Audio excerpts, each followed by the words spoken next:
Hello and welcome to the final chapter of our summer 2025 adventures. From Olympic National Park, we had a long drive to Cape Disappointment State Park. The drive was uneventful, but in my journal I noted that we had a good lunch along the way and that the van got 28 miles to the gallon. When we arrived at Cape Disappointment State Park, we quickly set up camp and took our bikes for a ride down to the beach. We got some pictures of it and the Cape Disappointment Lighthouse. The park was very nice, and we enjoyed exploring Cape Disappointment Trail, which told a short history of the Chinook people on signs along the way.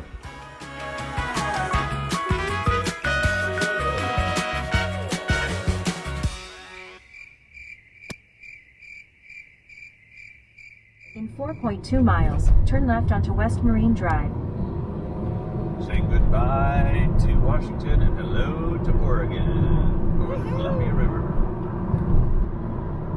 There's the sign.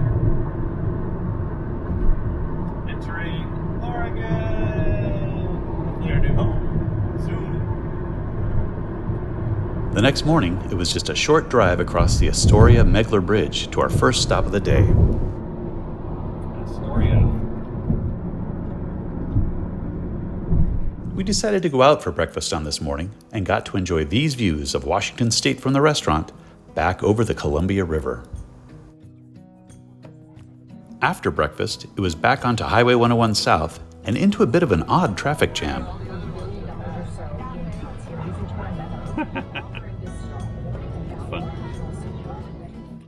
On our next stop, we joined the crowds for a self-guided tour of the Tillamook Creamery. What's happening at the Tillamook Creamery today?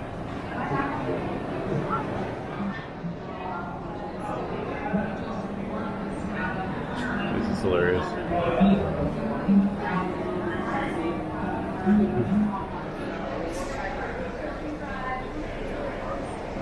So you can actually see the factory, and then they tell you what's going on down here in the signs. It's cool. Cheddar Master back there. Explains how it works.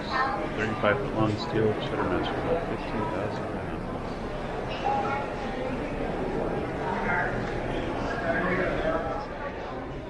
There's the cheese coming out. 40-pound blocks, that guy's. That's a lot of cheddar, as they say. Salt on there.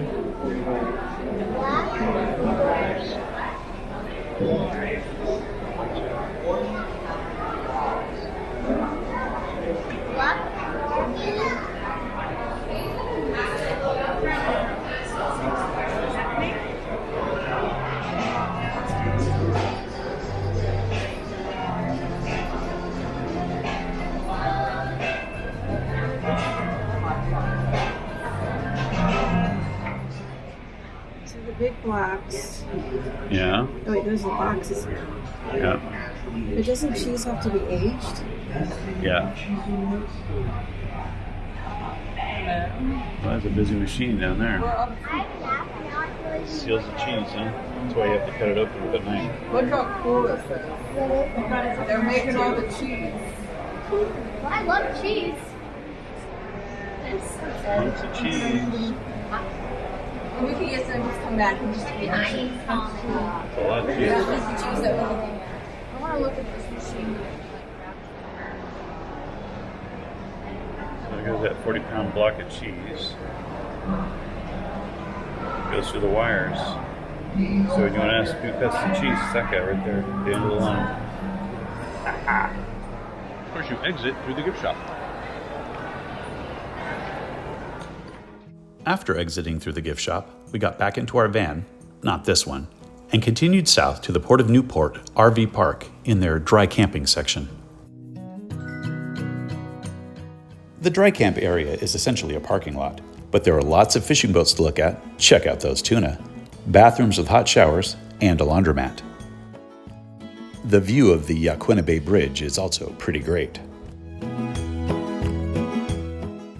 The marina also had the extra bonus of being next door to Rogue Ales and Spirits and the Rogue Spirit Sunset Bar, where we enjoyed a beer and the view after a long day of driving.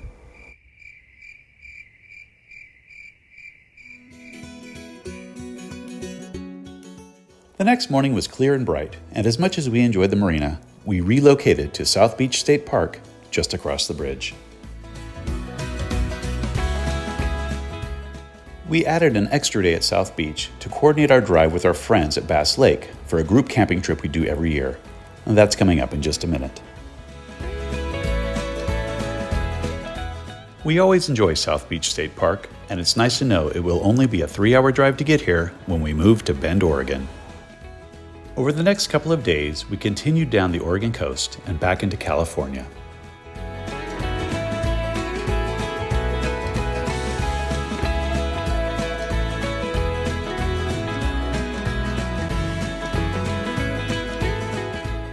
Continuing south, we drove through Monterey, California, and back to one of our favorite RV parks, Carmel by the River. We've always had good luck with this park. It's small, but it has good facilities and a friendly feel. On this night, however, a group of French tourists pulled into the spot next to us late and allowed their children to make noise until midnight. I finally had to go over to them, tell them it was quiet hours, and ask them to be quiet. The father said, okay, and they finally piped down. Maybe they just had jet lag.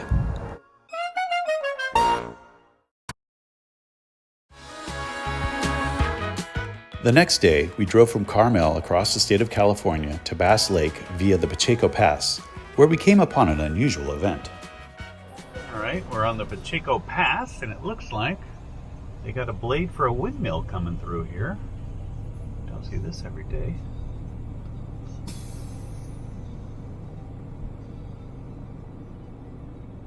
Terrifying situation. Look how big that thing is. Oh my gosh, it's huge.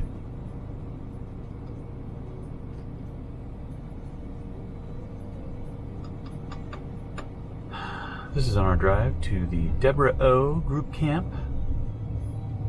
Nobody else is seeing this today. Great big windmill blade.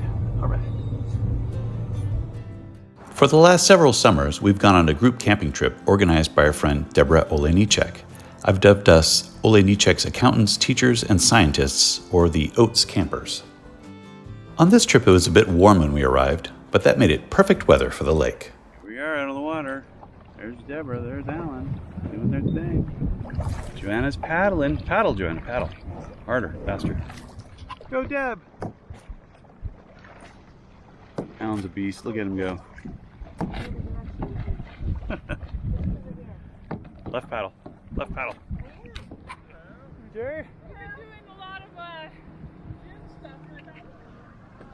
So here we are in the lake, and our camp is basically right there. You can see that dead tree to the left. So that's on the campsite. There are those same trees from the campsite, kind of diagonally on top of that one just to the right. Yeah, watch it get ready. There go the stand-up paddleboarders. We're going to turn around. We're going to go back this way, back to the marina. That's Bass Lake. Small. That's cute. Fun. Warm. Picture of me doing this? Yeah, there you go. Yeah, go Joanna. Woohoo. When we got back to camp, I used my drone to get a video of the campsite.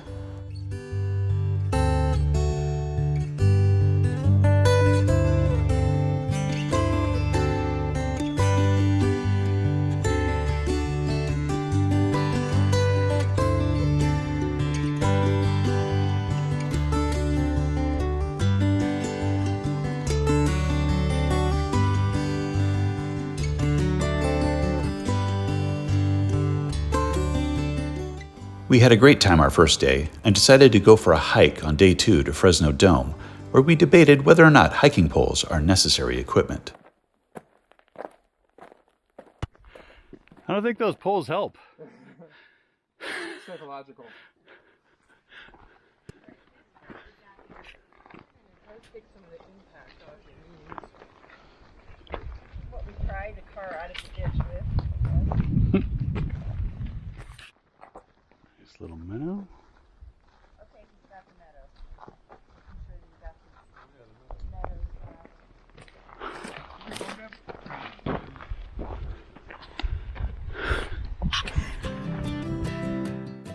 I've shown lots of pictures of trees throughout these 5 videos, and here are 2 more.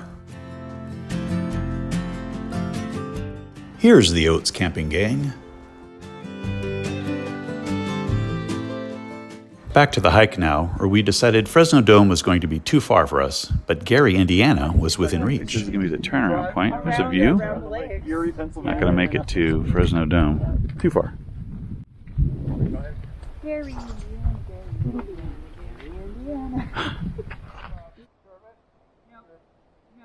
Another spot. We're just stopped on the side of the road, checking out the view.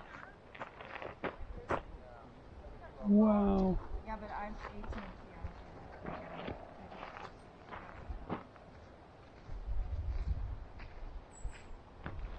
Somebody camped here. Before going all the way back to camp, we went for another short hike, which promised great views of Bass Lake. That is Fresno Dome, which we tried for, but couldn't quite make on our previous hike. The views of Bass Lake did not disappoint. This is it, the last selfie of summer 2025.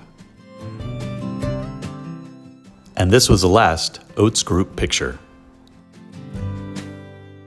One last look at the view.